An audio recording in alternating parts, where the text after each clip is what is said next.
Welcome to the Florida Bicycle Podcast, brought to you by the Florida Bicycle Association. We share practical safety tips and Florida updates to advance safe and accessible bicycling statewide. Hey everyone, thanks for joining us today for the Florida Bicycle Association's March podcast episode and updates. I'm glad you're here. Today I'm joined by Florida Bicycle Association President Richard Garrett and Vice President Eugene Rider. It's great to have both of you with us today. It's a real pleasure to be with you. It's always interesting to have the conversation. Yes, absolutely. Thank you, Jim. We look forward to having a good, productive discussion this morning. Great. Well, it just so happens that March is Florida Bicycle Month, so it's a busy time around the state with rides, safety events, and lots of conversations about how we can make bicycling safer and more accessible for everyone. Richard, let's start with you. What's going on this month with the FBA? What are you doing? Thank you, Jim. Good morning, and it's good to be able to share my thoughts regarding Florida Bicycle Month. The first thing I want to talk about is safety. Did you know Florida consistently ranks among the most dangerous states in the country for people that ride bicycles? That's a statistic that none of us should be comfortable with. And it's why improving cycling safety is such an important policy. Yeah, absolutely. I was shocked when I learned that. I think it's only been 6 months, but now I've actually seen the results of it. People locally who've been hurt, injured, or even died, unfortunately. The good news is, Jim, there's some practical steps that we can take to make a real difference. So let's talk about those. First, cyclists should be following the same rules of the road that all other vehicles do. That means riding with traffic, obeying traffic signals, and riding predictably so drivers understand what you're going to do next. Predictability is one of the most important safety tools a cyclist has. Second, I believe cyclists should always assume drivers may be distracted. Did you know distracted driving, especially texting while driving, has become one of the leading contributors to crashes on Florida roads? Yeah, I heard that it's even, if you compare that with drunk driving, the texting is responsible for more crashes than even drunk driving. And that means as a cyclist, we have to ride defensively and stay alert.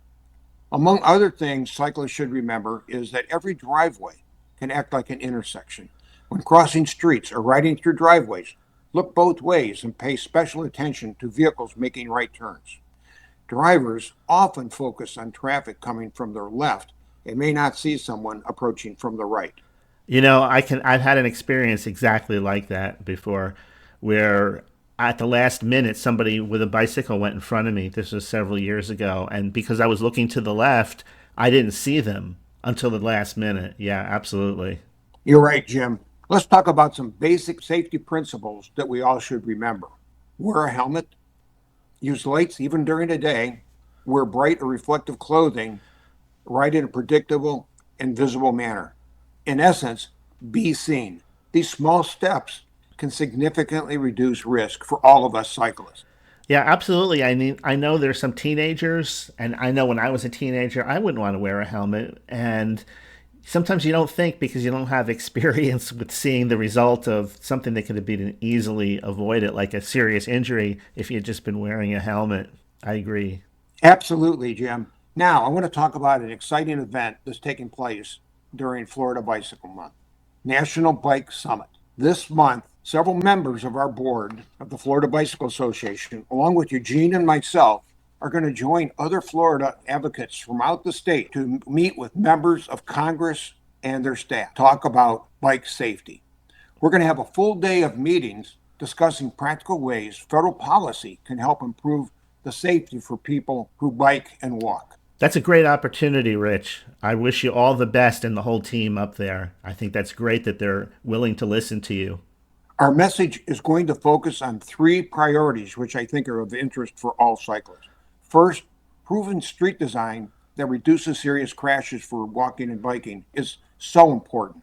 Second, we're going to stress connected bicycle networks, safe infrastructure that only works when it connects our communities rather than as isolated segments that start and stop.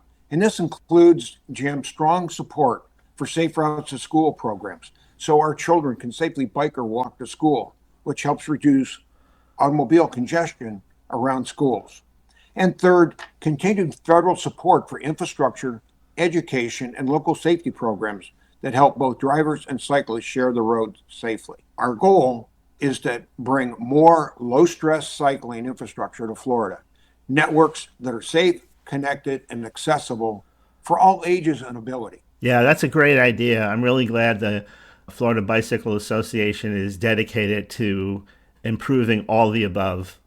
And we're looking forward to that, coming back from that meeting with positive results for the residents of the state of Florida.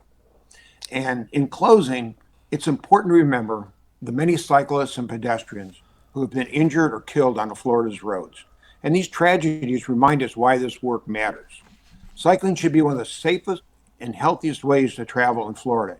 Yet every year, more than 200 cyclists lose their lives on our roads, and that's not acceptable. No, absolutely not. Absolutely not. Well, you have a lot of things going on, Richard. Thank you. The good news is we know what works. Better street design, connected bike networks, and safer behavior from both drivers and cyclists.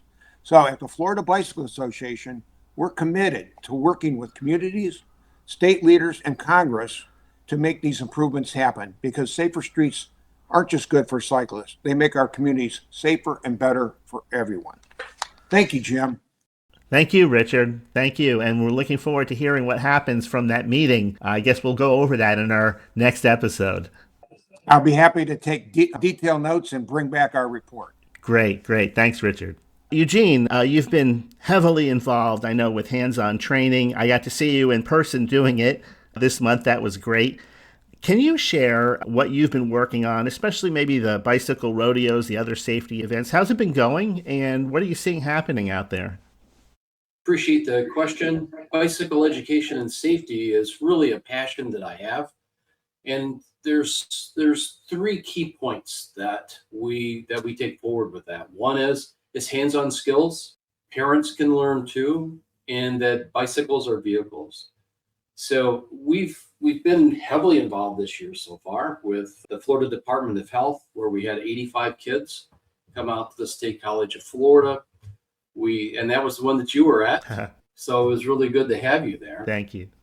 We had another one with Connect Pinellas at their winter bike rodeo.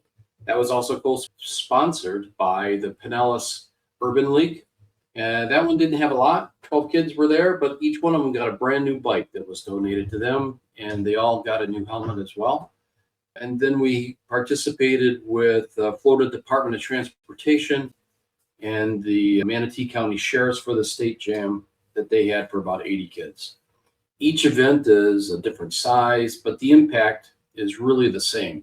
And that's to have the kids leave with some confidence and some practical habits that can help keep them alive and safe. Yeah, I don't know what I was expecting when I came out to see the bicycle rodeo and the event. It was the first time I had been to an event like that in a long time. And it was so nice just to see families out there together. The community came together. It was just something that I hadn't experienced in a long time. And so if you're listening, whoever's listening to today's episode, I just encourage you that if you get involved locally with the FBA and what's happening here in Florida, a lot of nice things are happening. These are things that don't make it to the front page of the newspaper, right? Right. Yes, that's very true. You know, it's an important activity because really what we're helping these kids to learn are practical habits that will help keep them safer and hopefully reduce injuries and death. So it's some very basic skills. Kids can always go fast on a bike. You know, everybody wants to go as fast as they can, but that's not always the safest, you know. So one of the things that we teach them is how to start and how to stop smoothly. There is a way of starting your pedaling. Get your pedal up at 10 o'clock. You can push down. You'll have more stability as you're going forward, and then how to stop. And we do that because control really matters on your bike. Second is just braking skills. You know, we teaching them to brake a little bit earlier, smoother, so they aren't going to panic. And we have a little area for that. And based upon the age of the child, it can be like, can you stop within the box? Or yes, you have to stop within it. So we make it learning. Because one of the key ideas to keep in your mind is kids are not small adults. Yeah. They learn differently. And so we use that, that technique. We teach them how to scan, how to look over their shoulder, look for cars, look for bikes, look for other people that are out. Intersections and driveways. Rich made a good point about this. When you're riding on the sidewalk, every driveway is an intersection. You need to be looking to the left, look to the right to make sure that it's safe.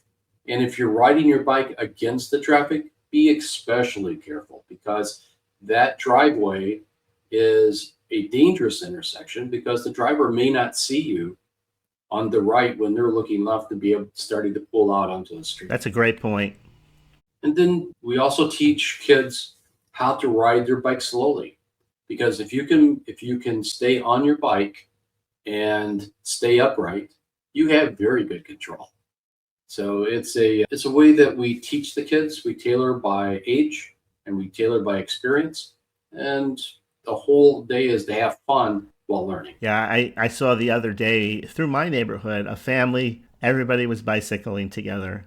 The mother, the father, the older children, the smallest ones, the whole family was together. It was really nice to see. Well, thanks, Eugene, for those updates. Before we wrap up today's episode, I'm just going to turn it over to both of you. Is there anything else that you'd like to add today? I would just, for my own self, from an education perspective, is just keep in mind 3 things. Practice in a safe space, treat driveways like intersections, and make visibility and readiness just a regular habit, like putting on a helmet before you leave. And you'll find that you'll have a much more enjoyable ride. I think one of the key things to remember is when you're out on a cycle, ride defensively. Remember, the drivers might not see you and they might not respect you. So it's up to you to be alert, aware, and safe. Yeah, those are great points. All right. Thank you both for being here today. I think that covers the updates that we have for the month of March. Those of you listening for the first time, thanks for joining us. We hope you'll subscribe and share this episode with a friend. And for more information, of course, as always, you can visit our website at floridabicycle.org. That's floridabicycle.org. You can take our bicycle safety quiz. And if you'd like to support our work, please consider donating and becoming a member. We rely on the support of Floridians just like you to make our mission possible. So thanks again for listening, and we'll see everyone again next month. Thank you so much, Jim. Thanks, guys. Thank you, Jim. Learn more at floridabicycle.org. If you have any questions, please email us at info@floridabicycle.org. Thanks for listening.